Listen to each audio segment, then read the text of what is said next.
Bonjour à tous.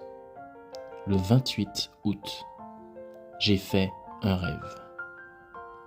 Voilà le maître rêveur qui arrive. Venez maintenant, tuons-le, et nous verrons ce que deviendront ses rêves. Genèse 37, versets 19 et 20. Quand tu entends l'expression « j'ai fait un rêve », tu penses sûrement à Martin Luther King Jr. Un jour comme aujourd'hui, mais en 1963, Martin Luther King Jr. a prononcé son célèbre discours intitulé « I have a dream ». Ce discours l'a immortalisé et est devenu l'un des discours les plus influents de toute l'histoire. Quel était le rêve que Martin Luther King Jr. poursuivait? L'égalité des droits civiques aux États-Unis sans distinction de race. Le révérend King a commencé à poursuivre son rêve en 1955, en boycottant les bus.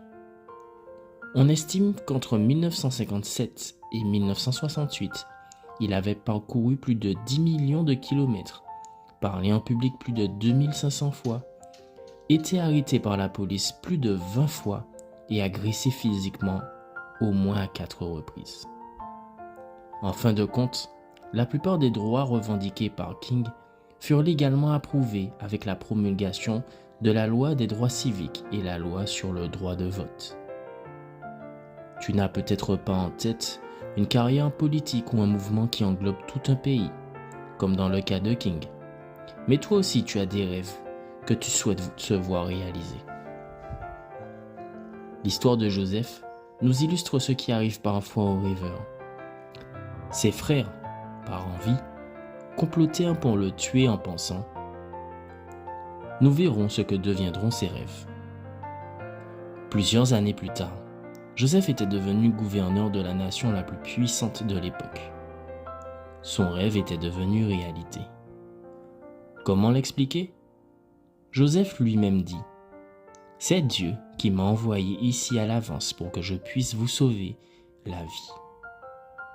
Dieu m'a donc envoyé dans ce pays avant vous. Ce n'est pas vous qui m'avez envoyé ici, mais Dieu.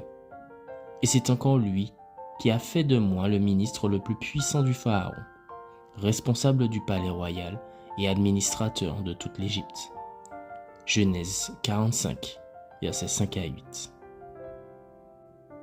Peu importe quel est ton rêve, place-le aujourd'hui entre les mains de Dieu. Il y aura des gens qui essaieront de te faire échouer pour voir ce qui arrivera à tes rêves. Mais comme Joseph, Martin Luther King et bien d'autres rêveurs que l'on retrouve dans l'histoire, si tu fais confiance à Dieu, ton rêve peut devenir réalité. Bonne journée à toi.